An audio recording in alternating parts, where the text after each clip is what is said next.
welcome to a not so sunny Staffordshire.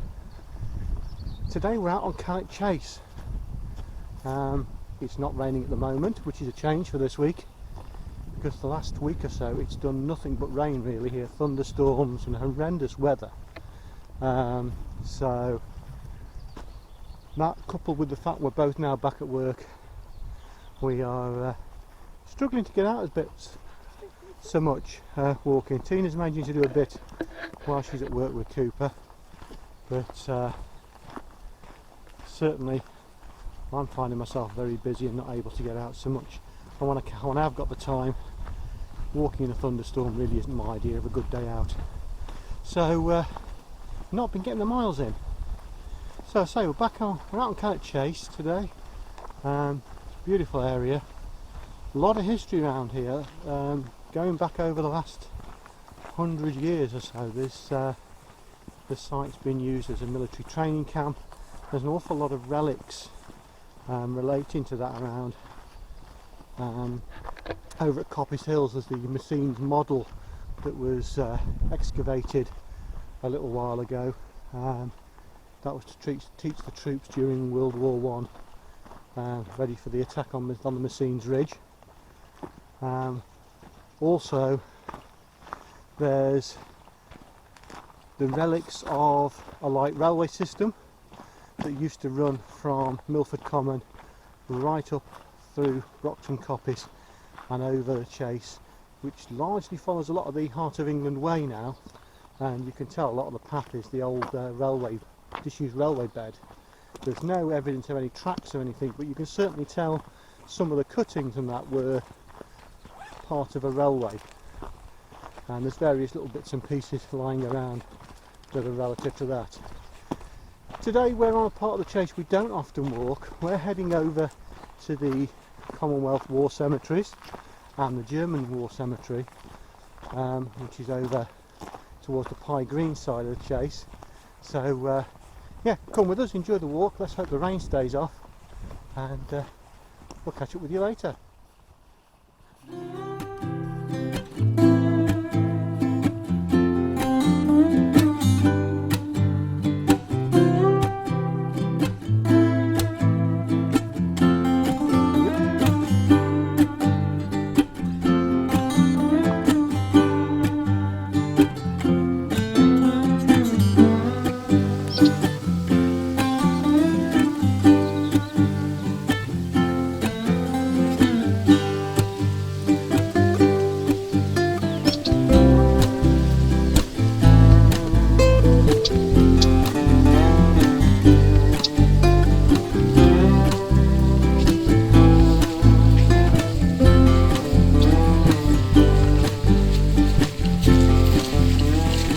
Something off the main track we haven't noticed before, so we're going to go along and see if we can make sense of what it is.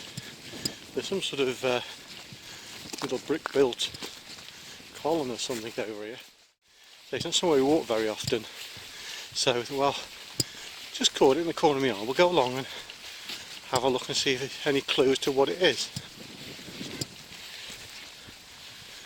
There we go, you might just see it there coming up in the middle of the path.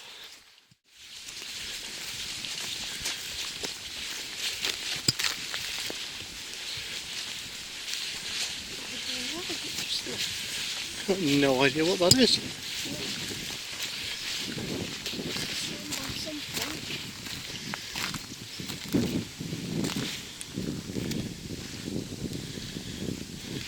Could have been a gate post or something. But they tend to come in posts, in pairs, gate posts. Yeah. Well, I guess that's something to do with when they have the military camps up here, but nothing there to give us a clue at all what it is. So there you go.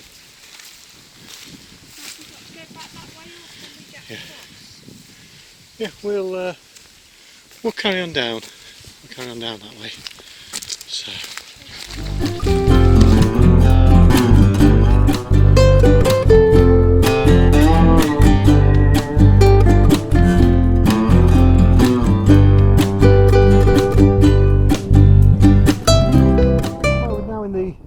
Sherbrook Valley, and we're just about to join the Sherbrook Trail.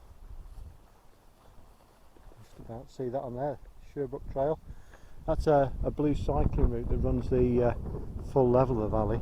You can just about make out there the pool there. That's the remnants along the valley there of the River Sherbrook. I assume it's the River Sherbrook, I'll be honest. And that runs all the way through the chase and follows the Sherbrook Valley, which is quite a level-ish route, and goes on for about 3k down that way. And we're going to head up this way, and we're going to head up towards the Pie Green direction. So we'll carry on for a while. Ooh. Yeah, it's a good job it's just me and Tina today, because if we got the granddaughter with us, somebody would be getting very wet, and it wouldn't be me. It's always Tina who ends up splashing in the puddles with the granddaughter, and that one's a deep one. So that's a puddle, Nanny. yes, that is a puddle, Nanny. Yes, indeed.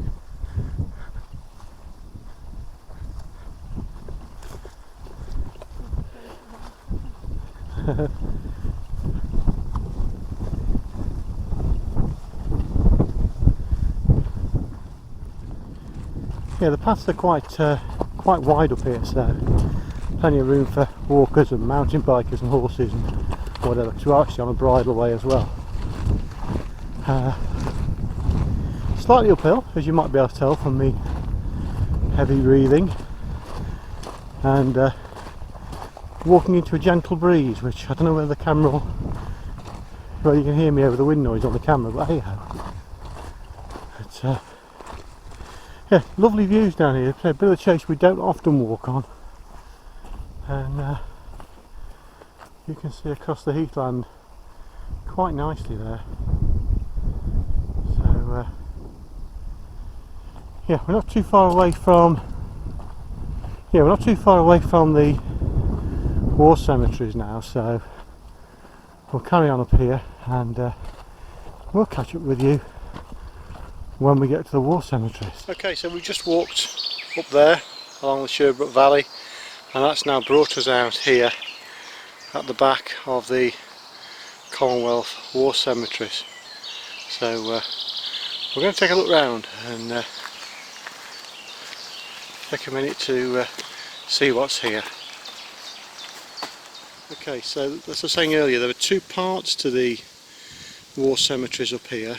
There's the German military cemetery, which as you can see there is for Germans from the First and Second World Wars who died on British soil.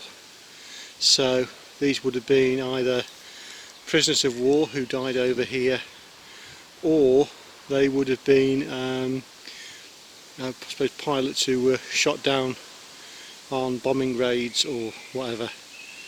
But I know all the bodies of any German soldier were actually moved here many years ago now, so this should be all the German soldiers who were killed during both conflicts. Yeah, so this, we're actually saying the German part of the site now, and this bit commemorates the death, as it says there, of crew of 4 Zeppelins who were shot down during the First World War. So yeah.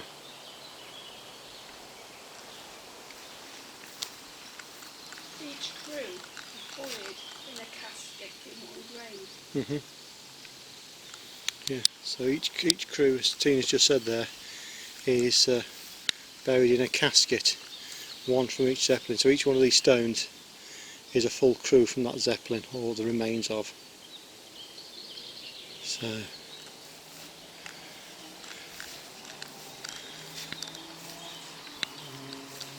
yeah. Yeah. Arthur, Carl, Yeah. Ernest. Quite stark to think this was over 100 years ago now, isn't it? That these were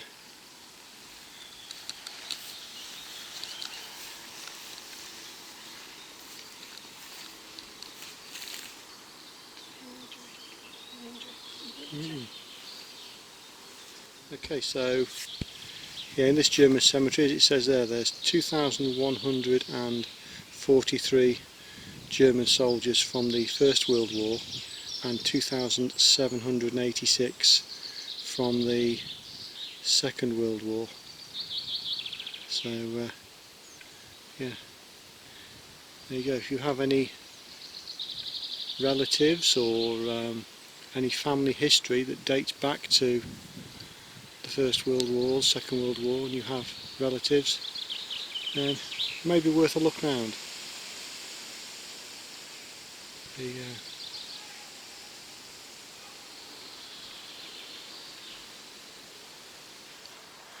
Okay, so we're now at the other part of the site. This is the Commonwealth War Cemetery, and this is a site dedicated to troops of the Commonwealth, and as you can see there, that's the first one we've come to.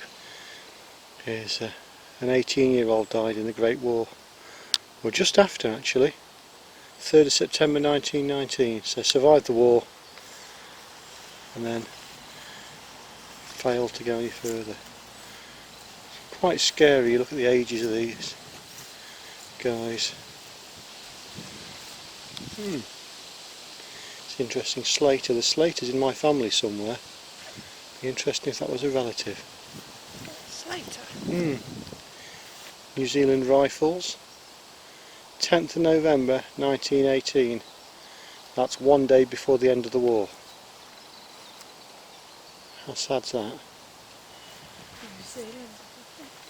8th of November 1918. Wow. Awful lot of New Zealand Rifles on here, because the New Zealand Rifles were based on Cannock Chase and did a lot of their training up here.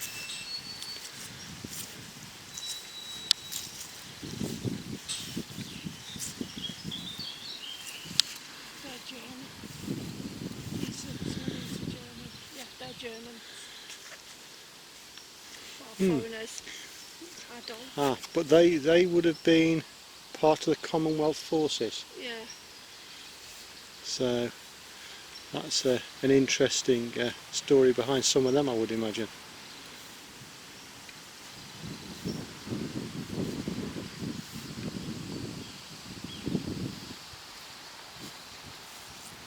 And as always, beautifully maintained, the gardens around here.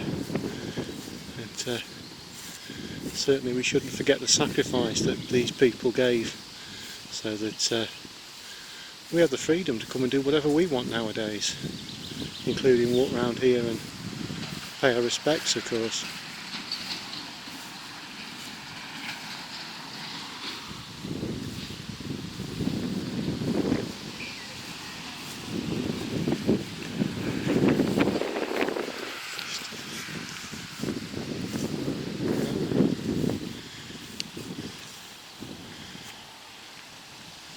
And there we have Flying Officer R.B. Bower and Pilot Royal Air Force, and Squadron Leader S.A.D. Lane Royal Air Force.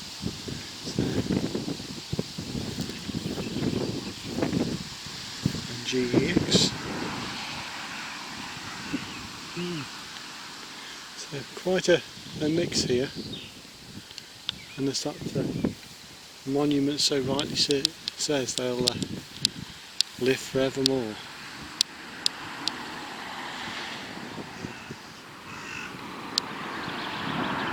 During the two world wars, Britain became an island fortress and a base for equipping and training troops and launching land, sea and air operations.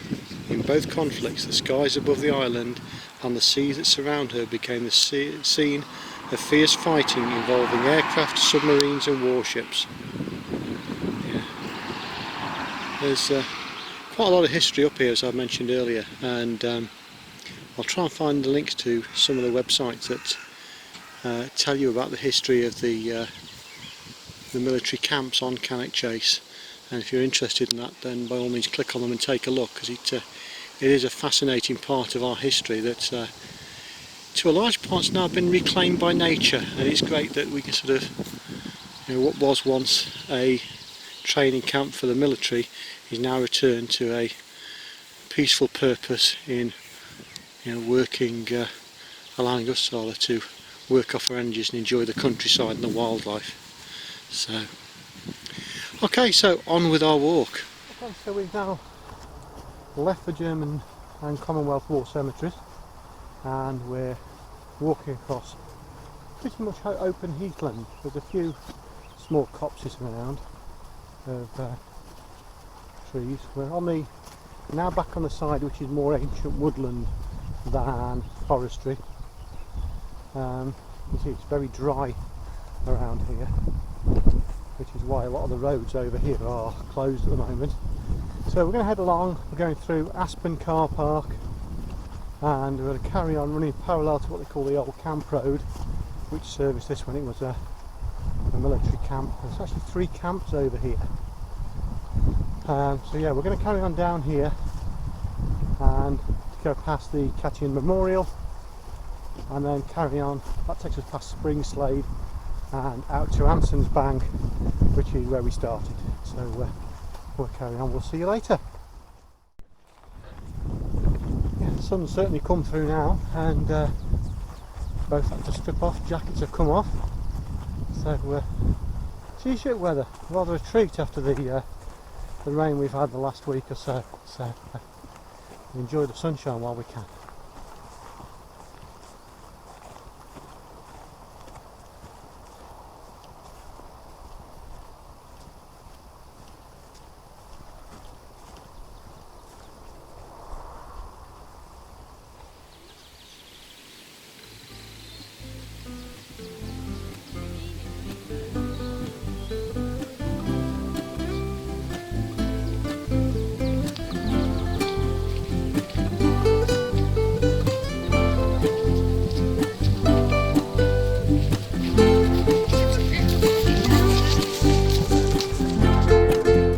Just noticed some interesting bracket fungus here, and just about see it there. There's quite a few on the various trees over here. There's some one, you can see it over there, but there's some very nice ones over there. I'm sure you foraging experts out there would be able to tell me what that is, but it's on a silver birch, and I know it's a bracket fungus. I believe it to be edible, but I wouldn't eat it because I'm not 100% an expert on fungus by any means. So yeah, interesting stuff.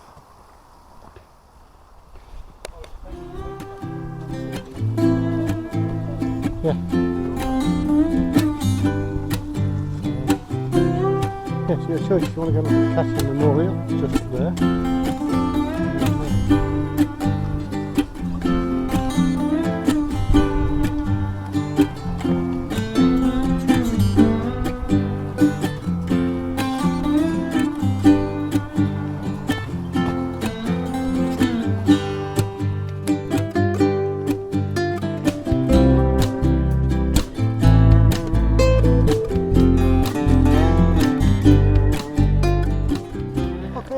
So we're nearly back at the car now.